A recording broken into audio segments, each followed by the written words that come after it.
Hello, this is your host Todd Lewis of the Praise of Folly podcast. I have a special guest today, RedHawk. We sort of met through the academic agent circle. You sort of come in this your take on these perspectives is sort of a manosphere take, maybe PUA take.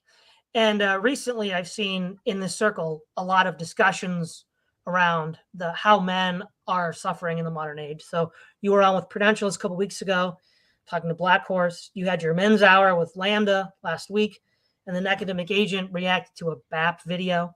And so I think that there's a lot here to work with. And rather than rehashing the minutia of all these discussions, it's sort of like the impression I get when you have an elephant in a room with the lights turned off and somebody's grabbing the trunk, the tail, the ear, the leg, and they're all describing one element, but it's not the whole elephant. And if you switch the light on, you'll see the elephant. And I feel like that a lot of these discussions are the equivalent of that. And hopefully talking here, we can sort of move beyond that. Yeah, absolutely. Thanks for having me, Todd. I'm looking forward to this conversation. Yeah, well, thanks for coming. So, one thing that we can maybe start with is we talk a lot about how, especially millennials, but even now Zoomer men are struggling and suffering in this modern age. And I think everybody that's watching and that follows us sort of knows the facts on the ground as to why that's the case. But one of the things that I've noticed is that there really isn't a lot of discussion about, okay, things are bad, we get it. And over a long enough time frame, unless these factors change, society is going to crumble. So the real question that needs to be asked is how can we begin the process of building social structures that could survive whatever transitionary period happens, which could then provide a better future for these men and by extension families that they would have. And correct me if I'm wrong, but I don't really see anybody getting to that point in the discussion. Yeah, it depends on who you ask, really, because everyone in our spheres has their own different answers to that. Some people say, oh, the parallel society is the way to go. The exiting it completely is the way to go. Ride the tiger. Everyone's got different answers. Your Catholic integralists. They got their own answers for this. I mean, I've got my solutions for this. To some extent. So it really just depends on who you ask. But yeah, you're absolutely right. There is not one uniform, solid idea. So yeah, one thing that looking at, so this is something that I think would be an interesting point to start with. So a couple of years ago, I was reading the Icelandic sagas, and I was reading Eggil Saga. Eggil's basically this Norwegian Viking that settles in Iceland after his years of pillaging. But what's interesting is at the end of his life, it talks about how his son, Thorstein, as soon as he comes of age, he's got a house, a plot of land, livestock, and servants. And Eggil just says, "Go find a wife." And his commitments to his son don't end there. Later on in the story, there's a property dispute with another clan, and then Eggil comes in with his basically household guard to arbitrate the decision, ultimately in favor of his son. But what this is an interesting picture of, and this is something that we find in the sort of classic pagan context, is that 18-year-old men were not in a vacuum. There was a context of the tribe that was the warp and woof in which they lived, in which case all the things that they needed for life to get started were given to them. And the only thing they really had to do was just find someone to start a family with. And I mentioned this recently on Twitter too. I said, from the point of view of the Christian, if somebody in the first century in the catacombs was saying, well, Titus, you can't marry Sarah because you're not financially stable yet. Well, the church wouldn't have survived. It just would have died out. And Eggil's clan would have died out. And I think what this shows us is there's this deeper, like traditional perennial principle that both Christians and pagans describe in their own literature of having these all-encompassing social structures that give the preconditions for adult life to their young men. Yeah, it brings up a very interesting point. I remember something similar happened on Twitter earlier this year. I think it was a conservative, Jesse Kelly, went on Twitter and he had this rant about how he's training his sons to be men. So the second they turn 18, they're getting kicked out of the house and they're not getting a single cent from me. And I remember that there was a lot of argument going on with people in our circles as to, oh, is this a good idea? Is this not a good idea? Much to what you're discussing right there, Todd, about the classic, pagan family structure, to actually give guys support when they're first starting out. I see positives to this, and I also see negatives to some extent, but it definitely poses an interesting idea just because we are so completely far removed from that, whether it's, in your church communities or just, on society as a whole. There absolutely are not structures for young men, anywhere you look. That I don't think this is even remotely disputable at this point. Exactly. And so now also when we talk about the economic benefits that were given to these young men, this isn't in a vacuum. There's still social. So one of the concerns I'm envisioning you having is that of the free rider or loafer problem. But in these sort of like either religious institutions, like say the church, or these like social clannish institutions like we read in the Viking sagas, there's a lot of other independent pressures on the young man, pressures of honor, living up to social norms, providing not only for his own personal dependence of wife, servants, children, but also the tribe. That's going to be a countervailing force to him just riding off dad's coattails. And what I think this tells us is that amongst people on the right who are concerned about family formation and having children, it isn't happening because they don't want it to happen. And there's this distinction between stated and revealed preferences in economics. So their stated preferences of their children, their sons have families, but their revealed preferences, they don't want them to because they don't give them the economic resources necessary to start a family. Yeah. I think there definitely could be a piece of that puzzle. I think one of the other objections I would have to one of these, social communities, as you're putting it, is kind of similar to BAP's concept of the longhouse, but also that, it doesn't really give too much room for the great man in the sense of if you have these kinds of things provided for you, I don't really see that as much more of a motivation to go out and light a fire under your ass, so to speak, to go and take things for yourself. I definitely do think there is something to be said for, starting from nothing and then just absolutely going out and taking everything for yourself. And I definitely see that, particularly in our time. I'm much more interested in seeing the great man, Caesar figure, and then having the communities to support men come after that, because I'm just not entirely convinced that on a time scale that we're looking for, or just the way society is working right now, we kind of need a restart, is how I'm seeing things.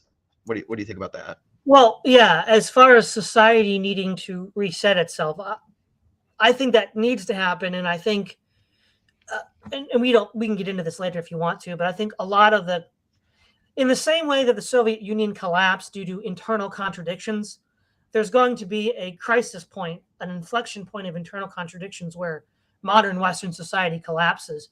But briefly to your point about the great man, if, as we see now, increasingly a lot of millennials have still not been able to acquire enough material resources to start their life, and it's even less likely that Zoomers will be able to. The kinds of things like you mentioned, Caesar or Alexander the Great. One of the things is if we look at those sort of like traditional aggressive masculine things that like conquering an empire or whatever, if you don't have like the basic necessities of life met early on enough so that you can begin the training of generalship and physical fitness and leadership, you never get to that point. Because as we see with millennials and Zoomers, because they're still trying to put food on the table and clothes on their back, they never get to the point where they can focus on strategy or focus on leadership. Whereas, say, a Caesar, like an actual Caesar, what were the underlying social structures that produced Julius Caesar, Alexander the Great, or even the Vikings that we discussed? Well, it was this sort of patriarchal, clannish society whereby the basic necessities, food and clothes and housing, were provided. Now, we're provided by the family, so it's a kind of a loop, right? You're a kid, we're older, we take care of you, but when we get old, you take care of us. Like, so the children and their homes and their families are your retirement policy, right? So it's sort of like a trust system where we'll get you set up to have a family, but then in turn, when we get too old, you'll take care of us. And we see that whole cycle in Eggil Saga. So it's an interesting sort of description of how the whole process works. And I think that is actually the precondition for having the kinds of great men that you're talking about, because Mm. those are the literal historical material conditions they developed out of. Yeah, yeah. I think there's definitely a lot of truth to that for sure. I mean, no man is, absolutely 100% an island. I think I just take it back to the fact that our society is so completely shattered and broken. I think we just do need those guys just to create the structures in the first place, because they're just completely gone or they've been subverted. So distinction without a difference. Well, yeah, no, that's a good point for transition, right? So we can sort of look at an older time and be like, okay, these are structures and institutions that seem to work, that seem to serve our interests. They're gone now. So then how would we go? So we start with theory and then we go to praxis. So how Mm, might we theoretically reconstruct these systems? Now, one thing that it was, I don't know, like 20 years ago, I think, around 20 years ago, Jack Donovan, who was sort of like manosphere adjacent, I guess you could say, he was yeah. also part of the alt-right. He wrote The Way of Men. And he makes a key distinction here where he says, being good at being a man is different than being a good man. Now, and by being a good man, he means within his own contemporary context of either being a nice guy, Christian evangelical, or some sort of like, cosmopolitan liberal. That's what quote unquote being a good man means in his context. And then being good at being a man is the sort of like traditional masculine aspects. He tends to focus on what we would call the classical virtue of courage, things like exploration or combat or risky endeavors like, lumberjacking, crab fishing, and things like that. But what I would want to argue is that I think you can't really make that distinction. So for Mm, my purposes, when I say a good man, what I mean is in classical antiquity and then beyond, up until like really World War One, you have a classification of the four cardinal virtues of prudence, courage, justice, and temperance. And so let's look at courage, which seems to be the prototypical masculine virtue that a lot of these men talk about. Well, okay, they tend to have this sort of hedonistic aspect to their project and the way they pitch it. But let's mm, look at temperance, which is consuming a moderate amount of something. And then prudence, which is doing the right thing at the right time for the right reasons. If, say, for example, you like drink a lot and you're totally plastered, but then your village gets attacked, and then you can't defend yourself or your village because you're plastered, your lack of temperance, okay, a moral virtue, hurts your ability to be good at being a man, because now you can't defend the village. Or you could say, through the classic analogy of Aeneas and Dido, let's say you lack self-control with regards to women. Well, that could totally derail your people's survival, because Aeneas is trying to find a new home for his people. mm-hmm. And so lacking in that moral virtue of temperance, you then fail in courage. So what I'm saying is, to the extent that you're courageous in this sort of like, or good at being a man, to translate it into Jack's language, you also have to be prudent and temperate and just. Yeah, yeah. I like that framework. Just thinking about it as you're speaking through it, because, hmm, yeah, I don't really know if there's anything I disagree with that. Now I think about it, I think my only objection would just be that I try not to put everything so firmly in a you know a defined box for guys coming up our age, just because there are different kinds of we have our caste system for a reason. I've been talking about this a lot recently, that we have warriors, we have priests, we have merchants for a reason, because there are you know we have these overall ideas of what masculinity is. However, it can present itself in multiple different ways. I mean, Evola talks about this, the path of the warrior, the path of the monk, and stuff like this. And I've been talking about this a lot with one of our contemporaries, Not Me, Not You. He just wrote a guest piece on my Substack this week, and it was entitled "What to Do with Our Warriors." And in that, he basically lays it out that in our community we have a lot of merchants, we have like a lot of entrepreneurial type of people. We have a lot of priests, like our more Christian type individuals and stuff like that. But the warrior kind of guys, there's not really much for them to do right now. I mean, our militaries have been subverted, so what are we going to do with them? And generally speaking, their masculine is kind of the hyper masculine that everyone always thinks of and talks to. And as you mentioned before, there's a lot of, let's call it, not child friendly parts to go along with that. So it brings up an interesting question of what are we to do with these kinds of guys? And I generally find myself in that warrior cast and siding with it in most cases. Right. So a couple things here. The reason why I sort of, because again, when you use terms like good man, you have to, again, Jack Donovan's clear what he means by that. I think it's overly narrow to our current time. And I think that's why I sort of came out with this formal, and this formal description is most clearly seen in Aristotle's Nicomachean Ethics.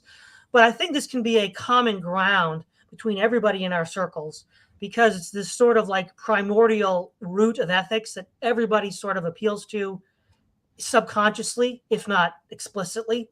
And we have precedent in both pagan, Christian, and Enlightenment European history of these norms being cultivated. So, for example, the founding fathers, many of them adopted a kind of Stoic philosophy where that was a big part of their character development. So the first step is to lay down a common definition of morality, in as much as we can do that. Which I think, because if we start saying, well, being moral is being, a neo-pagan or being a trad cat, well, then you're just going to offend and distance large tracts of the community. So that's really a dead letter right there. Now, as far as you mentioned the warrior cast and all this stuff, one of the problems that I've seen, and this is something that Rollo talks about, the circular firing squad, where men are constantly shooting at each other in social circles. And you see that a lot, especially in the actual military. I mean, the most famous quasi-recent example was about 9-10 years ago. Chris Kyle was shot by some Marine with PTSD. Now that's an extreme case, but that's the sort of stuff that we are increasingly seeing. And then there was the whole snafu with Jesse Ventura. So again, it's messy. And what's sort of lacking here is a sort of fundamental precondition where you can sort of unite these guys to not just that cast, but unite men together for a common purpose. So at the beginning of the Politics, Aristotle says that man cannot live alone. Only animals and gods can live alone. They have to live in community, and they have to live together and rely on each other's strengths in order to do that. So these social bonds that create the polis, or in Jack Donovan's case, the tribe, don't exist anymore. And part of the reason why it doesn't exist anymore is, yes, there is overt offensives going on against it, but there's a lack of a common shared vision of what is good, what is valuable, what is true and beautiful. And well, yes, different religions and philosophies are going to skew it one way or the other. I think within the West, we can sort of distill a kind of like, so C.S. Lewis has Mere Christianity, the common elements of all the Christian denominations. I'm proposing a kind of like mere Western ethics, where we sort of say, okay, we're all part of the Western tradition. Over the millennia that it's been going on, these are the core ethics that our people have always accepted, regardless of their religious beliefs and philosophical beliefs. And that will be a precondition for building these social bonds again. Okay. Yeah, very interesting idea. I think the two things you're going to run into with this, number one is just the innate fact that men are hierarchical. And, you get any number of guys in the room, as we were mentioning with the military or in our circles or in any circle, immediately there will always, and this is not really something you can really fix to some extent, there's always going to be jostling for position. There will always be some degree of, infighting and stuff like that, just because of the natural way that we're wired. And I don't really think that's ever going to change. I think the second thing as well is that traditionally, when you would have these kinds of guys united, they'd be, united over a central theme, whether it was a religion, a race, familial lines, a nation. And as we keep saying, all of these have each been broken down. So, I mean, I think it might be useful to, have this central thing of ethics that you're talking about let's discuss that a little bit more. How do you think we can get everyone to agree on this certain Right, set? right. So one of my theories about the development of civilization is that things first exist in the mind before they exist in reality. So before we had the Industrial Revolution, before we had any modern machines, it didn't exist in the world. It existed in someone's mind. And then they imagined it and then they built it. And then we could see different political theories. Like prior to Marx, we prior to the Soviet Union, we had the theory of communism, but it didn't yet exist in any concrete form. So the way I'm looking at cause and effect here is that we go from something that develops in the mind of an individual, usually a visionary, we'll call him a prophet, and then he propagates that out to enough people with enough, a broad enough body of people that have enough skill sets and agree with his key insight that they can then create a concrete or reified manifestation. Okay, so where we're at in this process is the very beginning, getting the idea.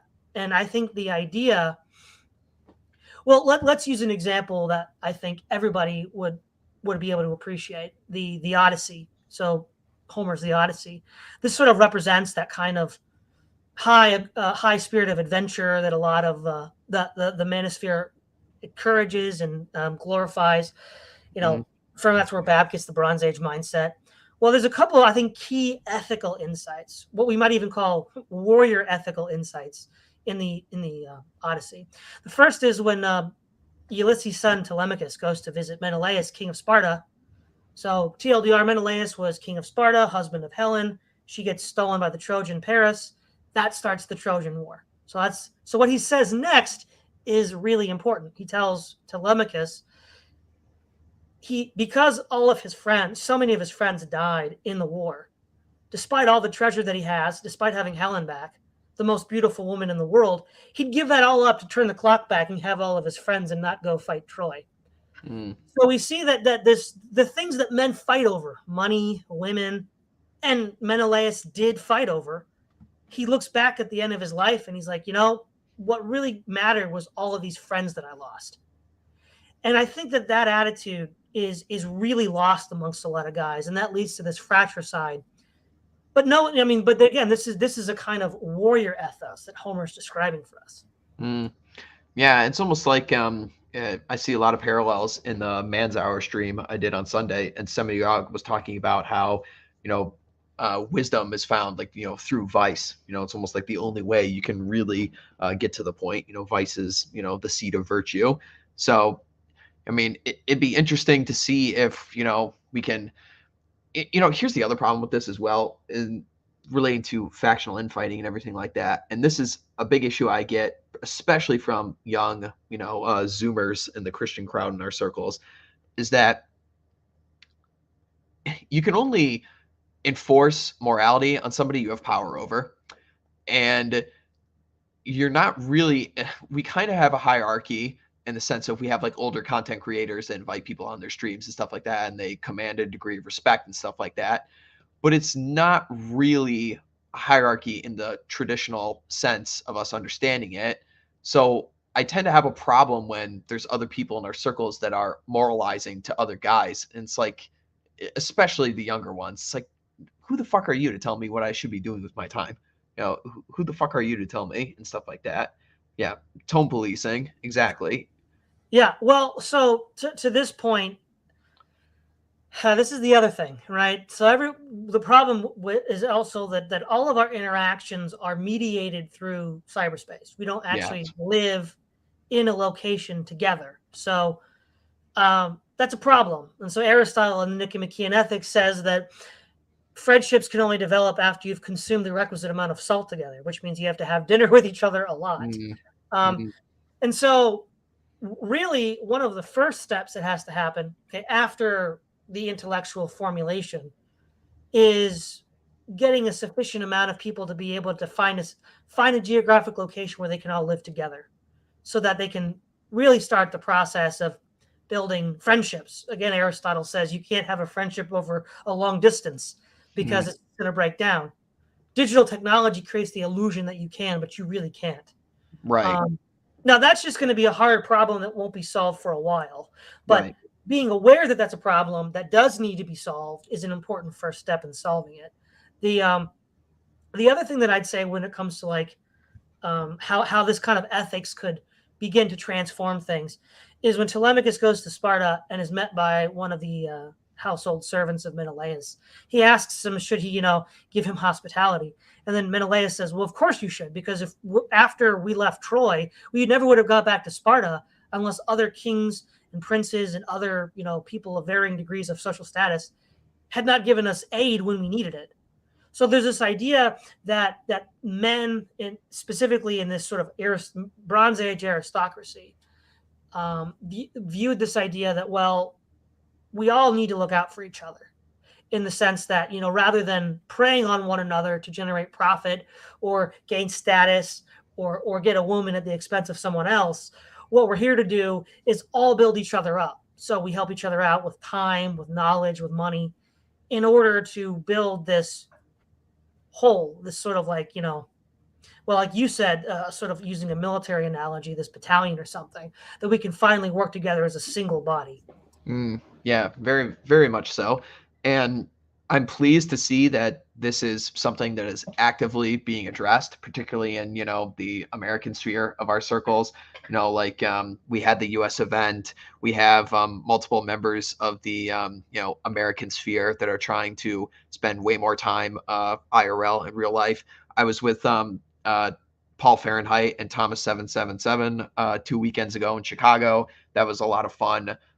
So we are making movements to do this kind of stuff, and it really just it does solidify those bonds a lot. There's a lot less, I mean, I feel like if we all got in the same room, there'd be so much less, infighting. I mean, this is a common phrase that everybody throws around the internet. You wouldn't talk to somebody like that if they were right in front of you. Well, it goes the same way with any disagreements we might have in these circles. I feel like a lot more people would take a lot more people's critiques, particularly if you're pagan, if you're, in the pickup artist sphere like I am, or whatever kind of sphere you're coming from, if we do have those physical interactions. And key as well, when we have those physical interactions, we will naturally develop a hierarchy based off of that, which, would be healthy and should be encouraged as well.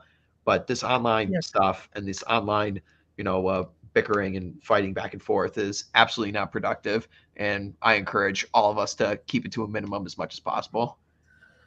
Yeah. So as I guess another element to this sort of theoretical, pre-meta political discussion, this is a really important point, I think, that needs to be made, and again, sort of transcends various divides, because I think in a lot of ways, because Aristotle himself takes a very practical, historical, empiricist approach, he can sort of appeal to a broader base of people who have different philosophies and religious priors.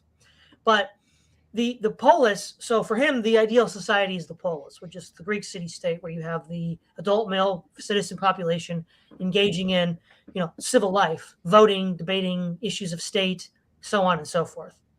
Now, he argues that the way that you create those kinds of communities, those kinds of relationships, is by, well, part of it is it's a function of ethics, which is the idea of friendship and virtue. So friendship today is a pretty thin gruel. It's not really, doesn't mean anything. But according to Aristotle, there's 3 levels. There's one of utility. That's often considered a business relationship. It lasts as long as you believe each other are mutually beneficial. Then there's the next one would be pleasure, which is sort of based on, do you enjoy each other? So that might be humor. That might be, you just like doing stuff together. And then the third one is what he calls virtue. So going back to the earlier part of the discussion where I brought up the 4 cardinal virtues, somebody who has, well, nobody can actually master them completely, but somebody who has achieved a level of mastery, so I'll use a Jack Donovan term here, over those is considered a virtuous man.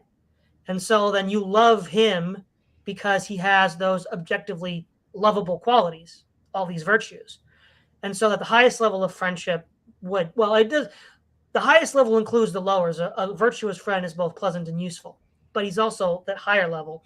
And what keeps all these guys together is that they love each other in this sort of like, in his example would be like in the phalanx and the hoplite formations. Mm, Christians might be more like, martyrdom, but the idea that you trust each other even unto death, and you love each other because you've suffered under the same hardships together, and you can trust each other because you love and value the same things. In this case, these four categories of virtue. And so if you have that, you can then begin the process of building the polis. mm. Yeah, like that. Like that description very much. Just trying to process it right here, and I don't really think I have any objections to that. You know, the question then becomes, what really is going to be the bonding agent for all the people in our spheres and stuff like that. And it'll be interesting to see how this plays out. It's going to have to be organic, no matter what we decide to do with this. But I do like how people are taking steps to meet up in real life, and I do agree that that absolutely is the foundation for all of this stuff. The online right needs to become the in real life right, very very quickly, if we're to have any success. Yeah. So one thing, again, so we're still at the sort of meta political intellectual phase. The one thing that would need to happen is something that, so there's this idea within classical philosophy and later on medieval and Renaissance Christian thought of disordered desires. So we desire and want certain things, either which are themselves intrinsically wrong or in the wrong way. So I remember on your men's hour, there was a discussion about alcohol. So, desiring it in the wrong way would be to get plastered. Desiring it in a moderate way would be, okay. And so the idea is that how do we order and structure those desires such that they are ordered towards the virtues? And that's where Aristotle gets in the idea of habit, where you build habits that modify your desires to those things. But even before that, there's a passage in the book of Proverbs that says, without a vision, the people perish. Part of the problem is these ideas are not floating out there in the sort of idea space. And what really needs to happen, I think, is a good primer would just be having people read the Nicomachean Ethics, maybe having a video series where people read it, one book at a time, and then comment on the themes in that book, so that because back in these older books, what we call a chapter, they called a book, and what we call a paragraph, they called a chapter. So it gets a little weird with antiquity, but we need to get so, for example, Synthwave just did a reading of Francis Parker Yockey's Imperium and uploaded it to his channel. So he's sort of trying to get that content out there. Now, we could do something like that, but there's already audiobooks for Aristotle. What I think would be more helpful to get broader community engagement is to have people commit, maybe once a month to read one book. And then we talk about it until we finish the ethics. And then that'll be a sort of like primer foundation so that we're all beginning to speak the same language. Yeah, definitely. I definitely could see utility in such a thing. I think the only issue that we'd run into is that the vast majority of people in these spaces are already coming from some kind of centralized ethics that they already have, whether you're, tradcath, or whether you're pagan, or whether you're, whatever it may be. You kind of already have something that you have, and then there's also, it's almost like it's kind of like a college fair, in the sense of like you're in high school and everyone is trying to attract themselves to like the group of people in our audiences. Is like, oh no, come over to this side, the pagan side of things. This is what we are offering to you. It's like, oh no, come over to the Catholic side of things. No, we're offering this over here. We can give you this kind of thing. And oh no, come over to this side of the monarchists, and we can offer you this thing. So I feel like it would be very difficult to centralize everyone into the same camp without some kind of great leader that has authority and power over them to then unify them in one thing. I know Turnip has been talking a lot recently about the confederation model, how we have different camps that are loosely aligned to some extent, but also have their own autonomy to an extent. So I think that's going to be our natural enemy in this kind of ethic that you're discussing right now. So what would you say to that? Yeah, I think when it comes to the different philosophies and religions that are within the spheres that you and I inhabit, the first thing I'd say is that we can sort of divide each of them into broadly two categories. There's what I might call the perennial category, which is from the philosophy of perennialism, where there are certain common truths that all of these religions and philosophies admit to. Now, then the wrinkle is, well, how do they explain them, and what sort of specific religious faith commitments are you supposed to make, which may or may not be contradictory with each other.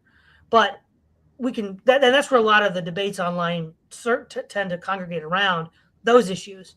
But what they're, and they are important, and I don't want to pretend that we can just, hand wave that away. But what there is, though, is if we look at the history of the West and of these different traditions over time, there is a lot of overlap with these perennial concepts. And I say that, so right, if you talk to somebody on the street, you're not going to get him to change his entire worldview in 30 minutes. Not going to happen. But what you can do is you can try to find sort of touch points. Like, I believe this over here, but look, you believe this too. So that's great, right? Now, you might believe it for a different reason than I do, but we can start with that, right? And the reason why I bring up Aristotle, the reason why I use like the Iliad and the sagas is in a way is because it is able to make that perennial appeal. So you're not going to, say right out of the gate, offend a certain segment of the audience. Yeah. I think that definitely could be an interesting place to start for sure. I mean, we definitely do. Everyone understands the concepts of basic Western mythology. Whether it's something that we can all rally them behind remains to be seen. Well, yeah. So for example, having following the alt-right since its inception in 2011.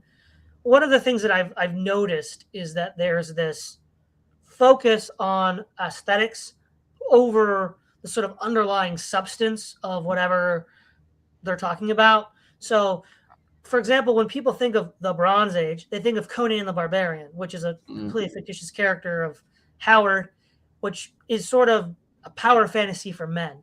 Whereas where it's kind of the Nietzschean will to power.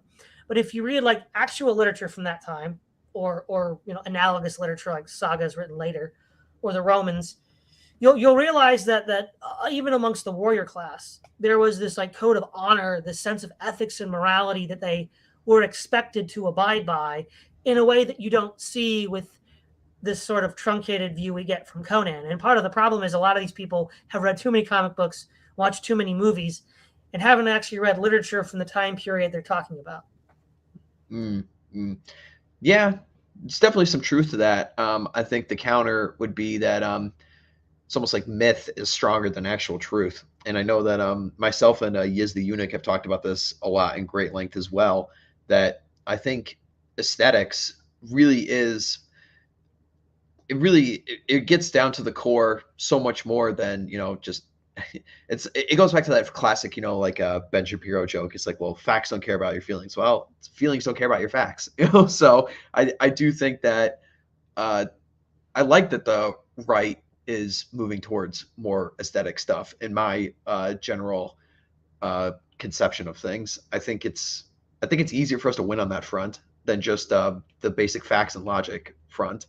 I'm not saying that the facts and the moral code and the ethics and a shared set of ideas is something we could just throw away, but I don't know. I'm still working through these ideas myself, so it's well. Let me put it this way. So let me flip underneath the blanket here to get a little bit deeper into the objection that I'm trying to raise here. So again, some people maybe don't believe in the idea of capital T truth, and like maybe they're like a Nietzschean or something, but for whether, if you look at classical paganism, we look at like, medieval Christianity or Renaissance Protestantism or whatever, there's always been this idea that there is this thing out there that we call capital T truth. And it does have certain aesthetic properties. But the point is, though, what we might say falsehood, capital F falsehood, also has certain aesthetic properties. And the discerning eye, so think about fool's gold and gold. Right, the discerning eye has to be able to distinguish between fool's gold and gold because it looks so much alike. And what I'm saying is that a good aesthetic is not one that is subjectively aesthetically pleasing to the viewer, but one that is accurately the product of true beliefs, true values, good values, beautiful values. And so, for example, we could look at a lot of modern day media. You could say on a certain level it's aesthetically pleasing because it draws in the viewers, but in a lot of ways it's ugly and vulgar, and it just kind of tricks you with a smoke and mirrors light show. Whereas for my example, I know one thing that a lot of people in our circles like, the Lord of the Rings. I think it's aesthetically pleasing precisely because it taps into something deeply true. Yeah, very, very much so. Very true. No objections. And so what I'm saying is, I'm not saying don't do aesthetics, but what I'm saying is aesthetics doesn't come first. What it does is it's in the same way that an emperor might codify laws, which is really just the concrete reification of cultural norms and traditions. That's at the end of a process of cultural national formation. So I think aesthetics is outside of the legal analogy is at the last stage of this formation of an idea, of a culture, of a lived way of life that produces it. See, a lot of aesthetics is done on the side or as something that is extrinsic to one's life, because we live in this very unnatural modern world. I get that. I'm not holding that against people. But what aesthetics ought to be is, at least in my estimation, the natural outgrowth of what a community does, rather than something that it does extrinsically. And then that community itself, what it does is rightly ordered around, as I mentioned at the beginning of the stream, these 4 virtues that then have an aesthetic quality to them, that community is then able to show to other people, which is an objectively better way to live. Yeah. I think that definitely would be a better way to, I'm working off of your descriptions of like modern media and stuff like that. And absolutely, the things that speak true to what it is that we are definitely last the longest. There's a reason why the Iliad, the Odyssey, the Aeneid, even something like Lord of the Rings, there's a reason why those things last, is because they absolutely do speak to something that is true within us. So I think you're definitely onto something there. Well, like, for example, I don't think this would be a hard sell at all, right, amongst our circle. If we look at the literature from, say, Homer to Tolkien, which I consider, loosely I'll call it the Western canon, which has all of the great stories of our people.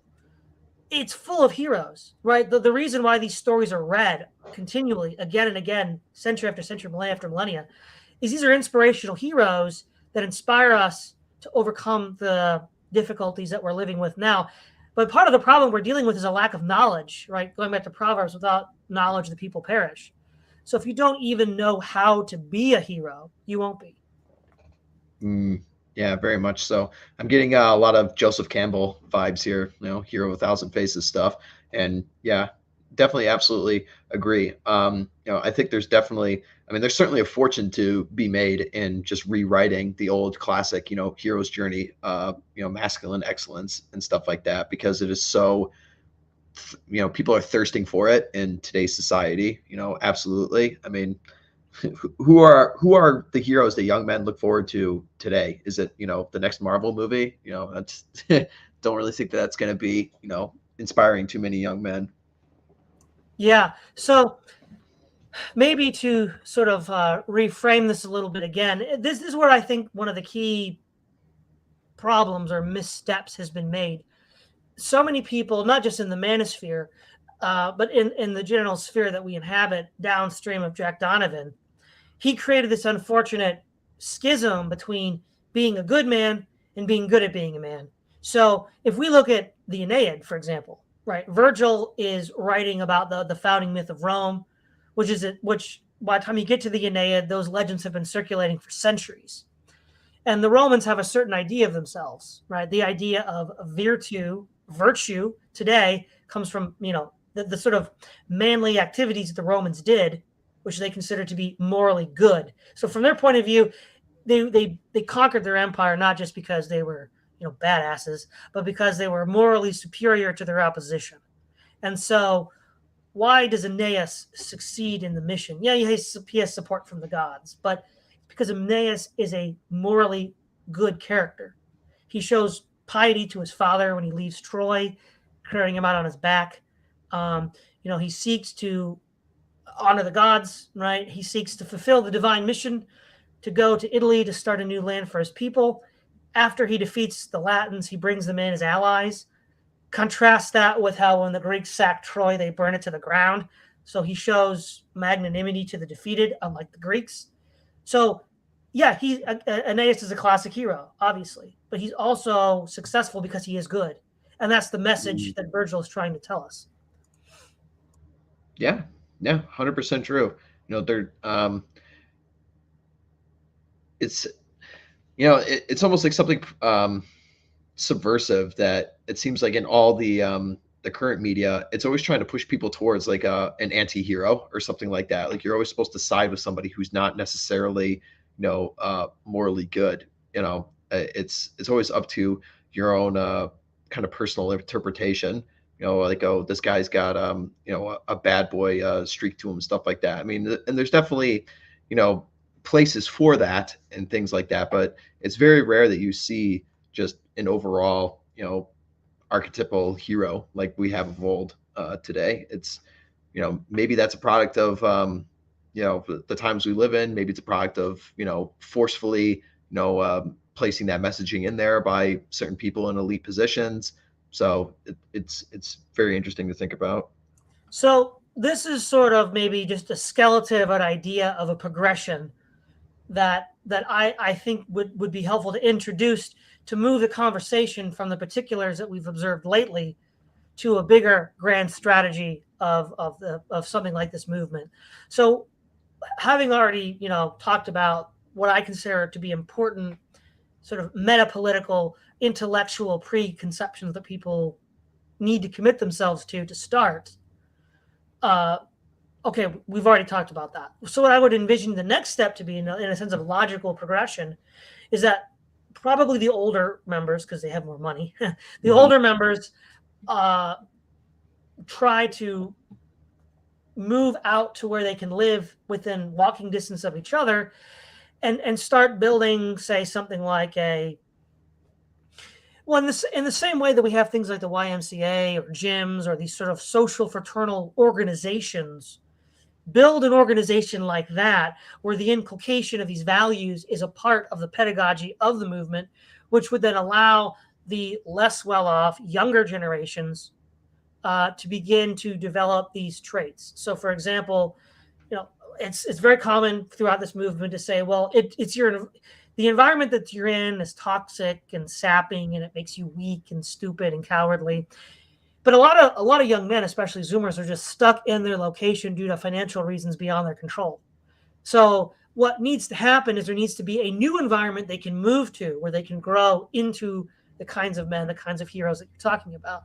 And so what I would say is like the second phase would be when enough people with money are convinced that this is a good idea, they need to start building, well, for lack of a better word, compounds and communities where these people can then move to have a healthy environment to live in, and then underneath this umbrella have that same education so that they can develop free from all of these toxins and contaminants and enervating principles. Yeah, absolutely. That definitely would be the next logical step. And as we've been talking about before, there are ideas in the space to get moving to that certain area. I mean, people are doing the best we can. I mean, AA has his academic agency, so you can actually get a somewhat decent education that's not paused, by any extent. There are people like Yiz, who's trying to organize groups of people to move to, Tennessee and the mountains. And so there's definitely movements going on. I'm trying to organize people to go on hunting trips. I'd like to do that like once a year. So I'm trying to get that rolling off the ground. So there definitely are ideas working to get people into this space. How long that's going to take, who the hell knows? But I think it's also important for us to stress that, no matter who you are in these circumstances, because we're we're so behind the eight ball here. Everybody is going to have a role to play to some extent. You know, we're not really in a position yet for us to be relying on each other to, you know, contribute to the cause, so to speak. So even if you are like a young Zoomer, it definitely, you know, is incumbent upon you to work extremely hard to try and get out of your circumstances, to learn the best you can, you know, from whoever's putting out content next to something that interests you. Well, so it, people need to stop waiting around for things to happen. We need to start doing things. Right. So a couple points I want to add here. One is okay. So the reason why we want to have a plan, okay, it may not be actionable for a long time, fine, but the reason why we need to have a plan in mind already is that in the time that we have, while we're this disparate and living alone and trying to make it, we can start becoming the kinds of men that could contribute to this broader movement if they were given the opportunity to, right? So that's why you take advantage of the time you have now. But another thing that I think, and this is where I think I get a little more opposition than we might have already, what needs to happen is if we can get to the point where we have, again, this is a technical term, which is going to take a lot of unpacking. And if you want to unpack it fully, you should read the Nicomachean Ethics. But Aristotle's conception of friendship, he makes a point that amongst friends, there is no private property. Now, again, by friend, he means that highest level where you've mastered the four, or in the process of mastering, or have gained mastery over those four virtues. Because one of the problems we see here is a lot of the success in life that, say, our grandparents and great-grandparents was had because there were social networks and relationships that facilitated the achievement of community goals that were not monetary exchanges. So, for example, my grandfather, when he was working for the fire department and he built his house, he and his colleagues didn't have to pay labor costs because they all worked for each other to build all of their houses. That is something that you and I and then Zoomers have no understanding what that would be like. But you can imagine how incredible that would be to getting an early start on life. All you have to pay then is the material costs, because the labor costs are free based on the assumption that you're all going to pitch in so that everybody gets a house. So it might take you 5 years, but by that time you've all got your houses and there's no debt involved. We need to return to something like that. That's going to take, quote, high trust. That's been the buzzword in this movement for a long time now. But that's why I started with this philosophical perspective, because that's how we build high trust. Yeah, I very much agree with that statement. I think a way that people can adjust to that, yes, we have communities that aren't there to the extent that our forebears had. However, we do have different kinds of communities that are available to us, in the sense of we have the internet now, and we have information that can get out there to younger guys so they don't make the same exact mistakes. I mean, there's new mistakes that they'll make, but they won't make the mistake and say, oh, go to college for a worthless degree, because you have the information available to you to open up new paths for you. So nobody's path is going to be the same as our grandparents were. However, we can forge new paths with this new technology and new things available to us that we absolutely can do throughout our communities. So people, like let's say Radlin, for example, can give advice on starting a business. There's people like me that can give you advice on how to pick up women in this day and age. There's people like Prudentialists that can give you knowledge about the inner workings of foreign policy, and maybe that would discourage you from joining the military because you don't want to go die in a foreign war or something like that. So there are plenty of different opportunities available to us. We just have to think outside the box, and then eventually we can get back to a point where we can have those more traditional type of communities that we all agree on we absolutely need. But we're gonna have to get creative on how we get there. Well, I think this is an important thing to bring up. What you've touched on is what in what way can the internet actually be useful? Because I think a lot of the problems looking back over the last 10 years is a lot of people were using the internet to do something that you couldn't actually do with the internet. And so it led to a lot of arguments that went nowhere, a lot of wasted effort that went nowhere. And as you said, if you meet somebody face to face, you're not likely going to be as rude as you would be online. So what I'm saying is, what I found to be the case of how the internet can be used constructively is, you're not going to, I mean, I guess you could build like business relationships on the internet, but you're generally not going to build relationships. What you are going to be able to do, though, is sort of develop concepts and ideas by engaging with other minds. So in that sense, one of the best ways to use the internet is to acquire knowledge and to then synthesize that into new formulas. You're not going to, find your battle brother that'll have your back when the SHTF happens, unless you somehow meet up IRL and then move on from there. But what you can do, though, is somebody that lives in California with someone who lives in Florida, you can still communicate and exchange ideas and do what you and I are doing right now to develop new ideas and move the discussion to the next level. Yeah, absolutely. You can take the information that you're acquiring from listening to people like us and then directly apply it into your own life. You don't just want to be a, mental masturbator that's just like hopping around each, content creator and just absorbing things. Like it has to be applicable to you somehow. You have to actually, strive for something better. Just listening to us, I mean, like we all like it. We all like the engagement and the views and everything like that. But we also want it to be useful to you in some way. Otherwise, none of us would be doing it.